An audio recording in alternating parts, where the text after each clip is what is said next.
Hey, what's going on, everybody? It's BDF44 coming at you with another video. No framework or anything like that, but it sounds like a Ben Simmons to Warriors deal is possible. Not imminent. I wouldn't use the word imminent, but the sources that are talking are saying the buzz is starting to really heat up. It's become very clear that the Philadelphia 76ers don't see an opportunity to bring Ben Simmons back without the locker room being affected negatively. Couple that with some of his deficiencies and just overall wanting to move on at this point. Having Daryl Morey as a GM, you knew Ben Simmons would probably not be there next season. If they had a normal operating GM, someone who's not as ambitious as that guy, I think it would be a damn good chance that Ben Simmons starts the season as a Philadelphia 76ers. But when you got Daryl Morey there, that's a gunslinger, baby. He wasn't going to keep nothing on that. He lives to trade. He lives for that. He wants to be able to move players to other places. It feels like it's something that drives him. So that's how I look at him. He's one of the most active guys, one of the more imaginative GMs in the league, and that's the thing. That's another thing too. A part of me wonders if he actually came there because he wanted the challenge of trying to build around that dude. Because he's the exact GM I would want to do something wacky, like remove the center, to build around Ben Simmons. But in this particular situation, it's outside of his control, even if that were the case, because Joel Embiid is the primary focus. And if you're making moves that build around Ben Simmons and neglecting Embiid, you're misvaluing what your assets are. I mean, Embiid is the more valuable asset, to say the least, and that's no one's going to argue with that. So even if Morey wanted to do that, he has to send Ben Simmons out for the betterment of the franchise at this point, and I think it's the right move. Golden State Warriors is the right place, and I say that because you need to be surrounding Ben Simmons with shooters, and the Golden State Warriors could use another defensive presence down there because their best defender, some would say, is Draymond Green. I think their best defender right now is Klay Thompson. He's coming back from injury, so. And it hasn't played in 2 years. So a guy like Ben Simmons will make them one of the better defenses in all of basketball, in my opinion, just by being there with Dre. Those two, they're going to be so intelligent defensively that it's going to be a problem. And any spacing issues that you're concerned with, those two are going to make sure that their offense is fine. And the problem is your shooters are going to be collapsed on. Your Steph Currys and your Klay Thompson. Yeah, those shots they were used to getting last when they were on the floor with KD, it's the complete opposite now. Now they're going to be collapsed upon because they have two non-shooters on the floor at the same time. So, for me, Ben Simmons can help their offense and hurt their offense simultaneously, because what he's going to do is provide them more opportunities to have more imaginative plays with him and Dre being such gifted playmakers from the forward spots. You keep them both on the floor at the same time, and the spacing is going to be hellaciously bad, and that's the concern. I don't think they're moving Dre in this deal. I don't think that. Some think that Ben Simmons is basically a young Draymond Green. They have the same strengths and weaknesses. So one would think that it would make sense for them to pair him with him to help him get out of this situation. But they don't fit on the floor together. So unless you have the greatest shooters in the world, which they do. And that is why it's okay for Golden State to do this. It's okay. Any other team in the league outside of Golden State and maybe Utah, in my opinion, is a no-go. Minnesota is also a good spot for him. But those are the only three that I've come up with.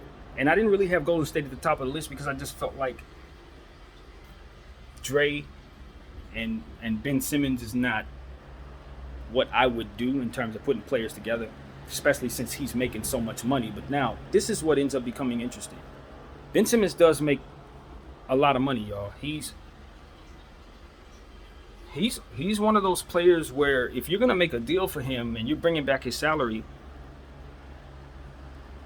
I honestly don't know how the hell they're going to do that without depleting almost the entire team. Not named Draymond, Steph, and Klay. And pretty much everybody else is gone if they're going to make the numbers work.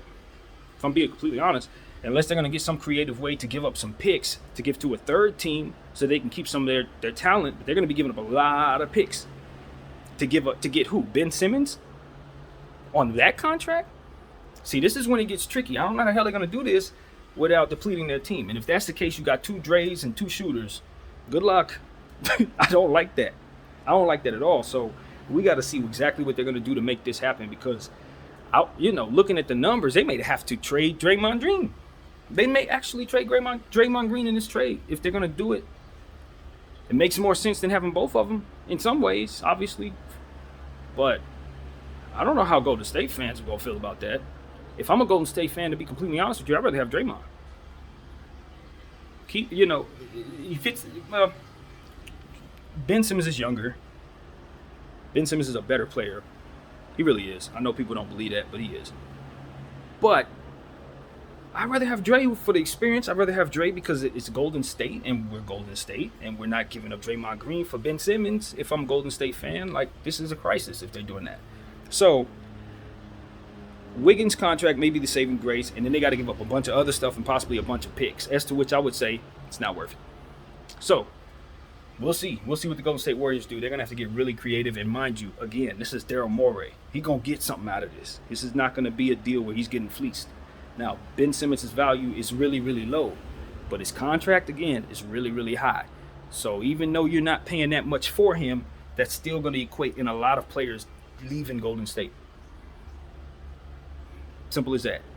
Like, that value still got to come off their books to match. So as I sit here talking to you saying that they're saying that this deal is imminent, as I think about it, I'll say to you, I believe it when I see it, because the more I think about it, the less likely it seems possible, unless a third team is involved. So look for something like that to happen, because Golden State depleting their bench to bring in Ben Simmons does not make them better than the Lakers or the Nets. In fact, they're better right now if they don't do that, in theory. In theory, they're better if they don't do that. Now, Philly has some other stuff on that bench that, if they expand the trade to include other Philadelphia players, they may be able to make this make sense too. You think about matching the contracts of Ben Simmons and other players on the Warriors, and you think about how much that's going to cost. But if you expand the trade even more than just Ben Simmons, and you're dishing out a lot of players, maybe you can get a lot of players back too. They're going to give up a lot, but they have a lot. They got Kuminga, they have Wiseman, they have Moody, they got the picks that they just picked up for Purcell, which is one of them is a second swap, so I know that's a valuable pick. Their own picks, whatever that may be. I don't know what it may be. So they do have some assets that they can toss in there, in theory. Players that are going to be appealing to the Philadelphia 76ers. The Sixers are going to want to get a good deal out of this. They're going to want to bring back some talent. They do not need Wiseman. They obviously have centers down there. They just picked up Drummond. They obviously have Joel Embiid. So I'm hoping that they'll leave Wiseman in Golden State and not force him to be a part of this trade to go down there and be logjam with a bunch of centers. Because that is a nightmare for him in his career. So, like I said, the more I think about this, the more likely this is going to be a multiple team deal. I expect to see players moved, picks moves. Hopefully the Lakers can get involved in this and get Dennis Schroeder involved in this trade so we can get him the hell away from us and find him a home. So this may be another one of those 6-7 team deals in order for this to actually happen. So speculation all here right now. Is nothing substantial, as you can obviously see. Philadelphia 76ers have an opportunity to make their team extremely deep. I'll tell you that. If letting go of Ben Simmons, you would expect that they want to bring back some size because they're going to lose some size losing him. I'm going to want Kuminga. I'm going to want the draft picks that the Golden State Warriors just drafted. I'm going to want both of those guys. I'm going to want some of those other dudes on their bench too. My mind, as usual, goes blank on the Golden State Warriors, but they have some fantastic young pieces that I think could complement Philadelphia well in the event that they make this deal. But with multiple teams involved, who knows who's going where. So we're going to look around, pay attention to the news, see if this actually happens. Like I said, I believe it when I see it. It's a long shot, but apparently it's being worked on. So yeah, my name is BDL44. Thank y'all for watching and being patient with me, and I'm out.